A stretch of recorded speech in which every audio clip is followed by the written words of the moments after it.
Samsung হচ্ছে পৃথিবীর 1 number smartphone brand এবং দেদারসে সারা দুনিয়াতে তাদের প্রচুর ফোন বিক্রি হয়, বলাই বাহুল্য সেই কারণেই তাদের ফোন 1 নাম্বারে। এখন অনেকে অবশ্য অভিযোগ করে স্যামসাং তাদের এই সুনামকে কাজে লাগিয়ে ফোনের দাম অনেক বেশি রাখে এবং কেউ তো বলে স্যামসাং আমাদের পকেট কাটে। এই অভিযোগ কতটুকু সত্যি সেইটা আমাদের আজকের ভিডিওতে আমরা খুঁজে দেখার চেষ্টা করব এবং সেই কারণে আমরা বেছে নিয়েছি এই বছরেরই আলোচিত একটা phone, Samsung Galaxy A54 5G। যদিও ফোনটা অনেক পুরাতন হয়ে গিয়েছে, তারপরেও এই ফোনটা এখনো দেদারসে বিক্রি হচ্ছে বাংলাদেশের মার্কেটে। মানুষ সরল বিশ্বাসে স্যামসাং এর ব্র্যান্ডিং ট্যান্ডিং দেখে কিনে নিয়ে বাসায় চলে যাচ্ছে। কিন্তু আদৌ কি এই বাজেটে এই ফোনটা কেনা ঠিক হবে এই সময় এসে? আমাদের আজকের ভিডিওর বিষয়বস্তু সেইটা। প্রিয় দর্শক, দেখছেন আপনাদের ভালোবাসা চ্যানেল টিটিপি বা টাইনা টুইনা পাস। সঙ্গে থাকবো আমি ওয়াহিদ। চলেন তাহলে শুরু করি। তবে ভিডিও শুরু করার আগে আমাদের আজকের স্পন্সর ক্লাউড গ্যাজেটকে বিশেষ একটা ধন্যবাদ দিতে হয়, কারণ এই ফোনটা তারা আমাদের স্টুডিওতে পৌঁছে দিয়েছে। আমাকে অনেকে জিজ্ঞেস করে যে ভাই আমার একটা ফোন কিনতে হবে, কোন জায়গা থেকে কিনবো? এবং আমার ভাই অত সময় নাই মার্কেটে যাওয়ার। তাদের জন্য ক্লাউড গ্যাজেট হতে পারে অন্যতম একটা সেরা অপশন, কারণ ক্লাউড গ্যাজেট কিন্তু পুরো ঢাকা শহর জুড়ে সেম ডেতে হোম ডেলিভারি করে এবং তাদের পিক আপ পয়েন্টও রয়েছে বসুন্ধরা সিটি এবং মোতালেব প্লাজার আশেপাশে। সুতরাং আপনাদের যাদের ফোন লাগবে, বুঝতেছেন না কোন জায়গা থেকে কেনা যায়, ক্লাউড গ্যাজেট একটু নক করে দেখতে পারেন। তাদের ওয়েবসাইট রয়েছে ফেসবুক পেজ। আপনি এই ফোনটা কেনেন আর না কেনেন, যে কোনো ফোন কেনার জন্য ক্লাউড গ্যাজেটে একটু নক করে দেখতে পারেন। রিজনেবল প্রাইসে তাদের কাছে অলমোস্ট সব ফোনই কিন্তু পাওয়া যায়। অলরাইট, স্যামসাং সবসময় তাদের এই এ সিরিজকে বলে অসাম। এ মানে অসাম, বাট আমাদের ইমাম বলতেছে যে ভাই এর কিন্তু আর একটা অর্থও আছে, আর সেটা হলো আজাইরা। এটা কি তাহলে আজাইরা ফোন নাকি অসাম ফোন? চলেন একটু খুঁজে দেখে আসি। এবং কথায় বলে প্রথমে দর্শনধারী পরে গুণ বিচারী। সুতরাং আমরা এটার ডিজাইন নিয়ে একটু কথা বলে আসি। ভাই এইটার ডিজাইন আপনার ভালো লাগবে, এই ব্যাপারে কোনো সন্দেহ নাই। তবে সন্দেহ একটা জায়গায় আছে যে এর পেছনটা দেখে কেউ কিন্তু বুঝতে পারবেন না যে এটা কোন মডেলের ফোন। এই একই ডিজাইন সিগনেচারের ফোনের কিন্তু অভাব নাই। প্রচুর মডেলে স্যামসাং এরই এই একই রকম ডিজাইন সিগনেচার দেখতে পাবেন। ওই যে চাইনিজ লোকদেরকে দেখলে যেমন আমরা চিনতে পারি না আর কি যে কে কোনটা, প্রায় একই রকম লাগে সব আমাদের কাছে। স্যামসাং এর ডিজাইন হয়ে গেছে কিছুটা সেরকম। এই সব দিক দিয়ে অন্যান্য ব্র্যান্ড কিন্তু আরো অনেক ভালো করতেছে। যেমন এক্সাম্পল স্বরূপ আমার হাতে এই যে ইনফিনিক্সের নোট 30 প্রো ফোনটা দেখতে পাচ্ছেন, ডিজাইনটা কিন্তু ইউনিক। এটা আপনার হাতে যদি ধরা থাকে কেউ কনফিউজড হবে না যে ভাই এটা অমুক মডেলের মতো লাগে। চমৎকার ফিনিশিং তারা দিয়েছে। এখানে কালার একটা ভেরিয়েশন কাজ করে আলোর বিপরীতে ধরলে, এবং ক্যামেরা বাম্পটাও কিন্তু ইউনিক।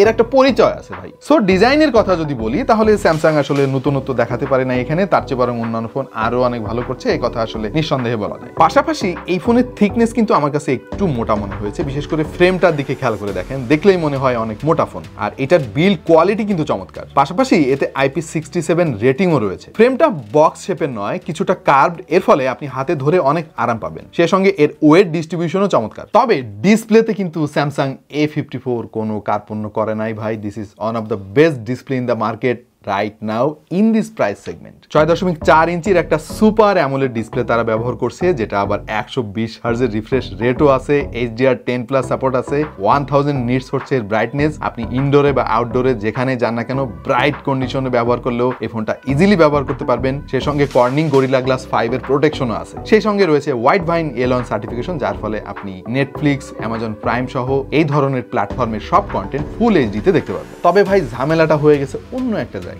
এত টাকা দিয়ে আমি একটা ফোন কিনবো, তাহলে তার বেজেল ভাই এত মোটা হবে কেন? আচ্ছা, এত টাকা কত টাকা? দামটাই তো আপনাদের এখনো বলা হলো না। এই ফোনটা অফিসিয়ালি বাংলাদেশে পাওয়া যাচ্ছে 8/256GB ভেরিয়েন্ট, 60,000 টাকা মাত্র। অবশ্য আনঅফিসিয়াল মার্কেট থেকে ফোনটা যদি আপনি কেনেন, যেমন ক্লাউড গ্যাজেট থেকে যদি কেনেন, তাহলে এই ফোনটা আপনি পেয়ে যাবেন 40,000 টাকা। এবং এর যে আরেকটা ভেরিয়েন্ট আছে 8GB র্যামের সঙ্গে 128GB ভেরিয়েন্ট, ওইটার দাম হচ্ছে 35,000 টাকার আশেপাশে। কিন্তু আমরা মাত্র 28,000 টাকা দামের ইনফিনিক্স নোট 30 প্রো সঙ্গে এর ব্যাক টু ব্যাক কম্পেয়ার করে দেখেছি। খেয়াল করে দেখেন, ইনফিনিক্স নোট 30 প্রো কিন্তু বেজেলের দিক দিয়ে অনেক বেটার মনে হচ্ছে, এবং তারাও কিন্তু অ্যামোলেড ডিসপ্লে ব্যবহার করেছে। এমন নয় যে তারা IPS ডিসপ্লে দিয়েছে এখানে। সো স্যামসাং চেষ্টা করলে কিন্তু বেজেলটা আরো মিনিমাইজ করতে পারতো ইজিলি। বিশেষ করে বটম বেজেলটা অনেক বেশি বদখত মনে হয়েছে আমার দৃষ্টিতে। অফিসিয়াল 60,000 টাকা দামের এই ফোনটার আরেকটা ড্রব্যাক হচ্ছে এর এক্সিনোস প্রসেসর, যেটা 1380 5 ন্যানোমিটারের চিপসেট তারা ব্যবহার করছে। ভাই এত দামি ফোনে আসলে আমরা এক্সিনোস চিপসেট দেখতে চাই না, আমরা স্ন্যাপড্রাগন চাই। ঠিক আছে, তাদের যে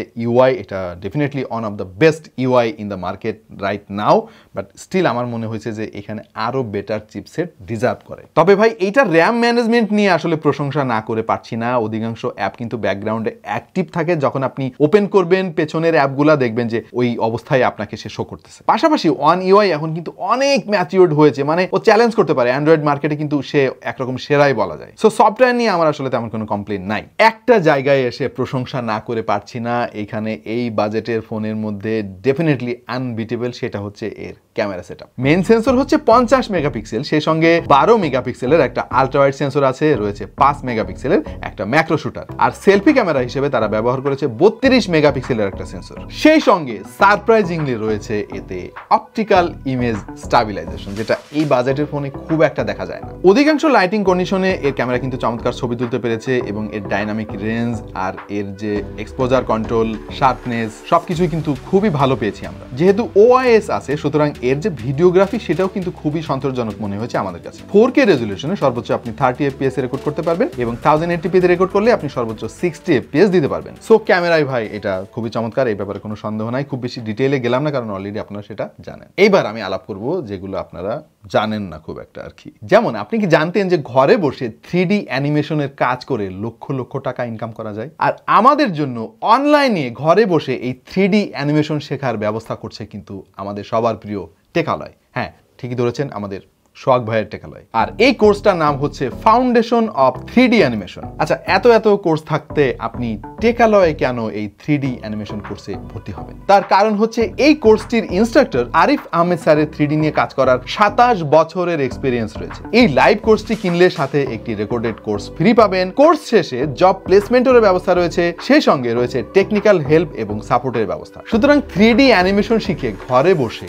টাকা পয়সা রোজগার করতে চাইলে এখনই এনরোল করুন টেকালয়ের ফাউন্ডেশন অফ 3D অ্যানিমেশন কোর্সে। আচ্ছা, এই ফোনের ব্যাটারি নিয়ে কিন্তু আমরা আলাপ এখনো করি নাই। এখানেও 5000 mAh এর ব্যাটারি দিচ্ছে, যেটা এখন ভাই মানে জাতীয় একটা ক্যাপাসিটি। হ্যাঁ, 5000 mAh এখনকার অলমোস্ট সব ফোনে আপনি পাবেন, বিশেষ করে এই প্রাইস সেগমেন্ট। বাট হতাশার ব্যাপার হচ্ছে এখানে মাত্র 25 ওয়াটের ফাস্ট চার্জিং সাপোর্ট তারা দিয়েছে, যেটা আসলে এই দামে অনেক বেশি ফ্রাস্ট্রেটিং। মাত্র 28000 টাকা দামের ইনফিনিক্স নোট 30 প্রো ফোনটার কথা একবার চিন্তা করে দেখেন। এখানে তারা 68 ওয়াটের ফাস্ট চার্জিং সাপোর্ট দিয়েছে, সেই সঙ্গে দিয়েছে ওয়্যারলেস চার্জিং। শুধু তাই না, আপনি কিন্তু রিভার্স ওয়্যারলেস চার্জিংও পাবেন, যেমন এই ফোন থেকে কিন্তু আপনার TWS বা অন্য আরো একটা ফোন চার্জ করে নিতে পারবেন। সুতরাং 60,000 টাকা দামের এই ফোনটা ভাই কি অপরাধ করলো সেটা আমি বুঝতেছি না। স্যামসাং A54 এর ইন ডিসপ্লে ফিঙ্গারপ্রিন্ট সেন্সর যথেষ্ট অ্যাকুরেট হলেও আমাদের কাছে একটু স্লো মনে হয়েছে, তবে এর স্টেরিও স্পিকারটা আমাদের কাছে দুর্দান্ত লেগেছে। এরপর যেটা বলতে হয়, এই ফোনটা কিন্তু গেমারদের জন্য মোটেও রিকমেন্ডেড না ভাই। চিন্তা করে দেখেন, অফিসিয়াল দাম 60,000 টাকার একটা ফোন, সেটা গেমাররা কিনতে পারবেন না, এটা কোনো কথা? মানে কিনতে পারবেন কিনলে, কিন্তু আপনি গেমিং খুব একটা ভালো করতে পারবেন না ভাই। পারফরমেন্স তো ভালো পাবেনই না, সেই সঙ্গে কিন্তু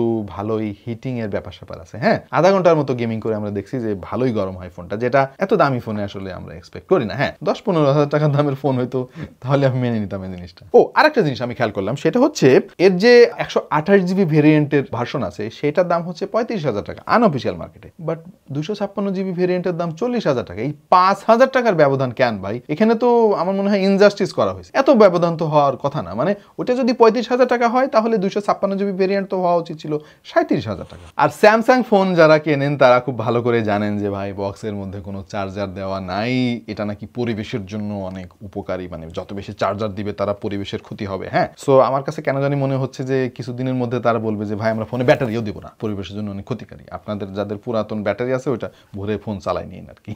এনিওয়ে, আমরা এই ভিডিওর প্রায় শেষ প্রান্তে চলে এসেছি প্রিয় দর্শক, এবং আনফরচুনেটলি এটারে এ ফর অসম আমরা বলতে পারতেছি না, এটারে ফাইনালি আমাদের বলতে হচ্ছে এ ফর আজাইরা। সুতরাং যাদের টাকা অনেক বেশি আছে ভাই, খরচ করার জায়গা পাচ্ছেন না, তারাই ফোনটা কিনতে পারেন। অথবা ভাই যাদের শুধুমাত্র স্যামসাং এর ফোনই লাগবে, অন্য কোনো ফোন দিলে আপনি কিনতে রাজি না, বা ফ্রি দিলেও আপনি নেবেন না, এরকম আছে কিন্তু কিছু কাস্টমার। হ্যাঁ ভাই, একসময় আমিও ছিলাম এরকম, বিশ্বাস করেন। হ্যাঁ, মানে প্রচুর ভালো লাগতো স্যামসাং এর ফোন, কিন্তু সেই দিন তো এখন আর নাই। এখন কিন্তু কম দামে অনেক ভালো ভালো ফোন মার্কেট মার্কেটে পাওয়া যাচ্ছে। সো যাদের এই বিশেষ ব্র্যান্ডের প্রতি দুর্বলতা নাই তারা মার্কেটে আরো অনেক ভালো ভালো অপশন খুঁজে পেয়ে যাবেন। ক্লাউড গ্যাজেট তো আপনাদের জন্য রয়েছে, একটা কল করে দেখেন, আপনার পছন্দের ফোন কিন্তু খুবই রিজনেবল প্রাইসে তাদের কাছে পেয়ে যাবেন। এই ছিল আমাদের আজকের ভিডিও প্রিয় দর্শক। আশা করছি আমরা ভিন্ন আঙ্গিকে পুরাতন একটা ফোনের নতুন করে আপনাদের সঙ্গে পরিচয় করিয়ে দিতে পেরেছি। যদি ভালো লাগে তাহলে লাইক দিতে পারেন, আর যারা আরো এরকম ভিডিও দেখতে চান তারা সাবস্ক্রাইব করতে পারেন। এই তো দেখা হয়ে যাবে অন্য কোনো ভিডিওতে ভিন্ন কোনো বিষয় নিয়ে। সেই পর্যন্ত সবাই ভালো থাকুন, সুস্থ থাকুন আর দেখতে থাকুন টেক টু দ্য পয়েন্ট।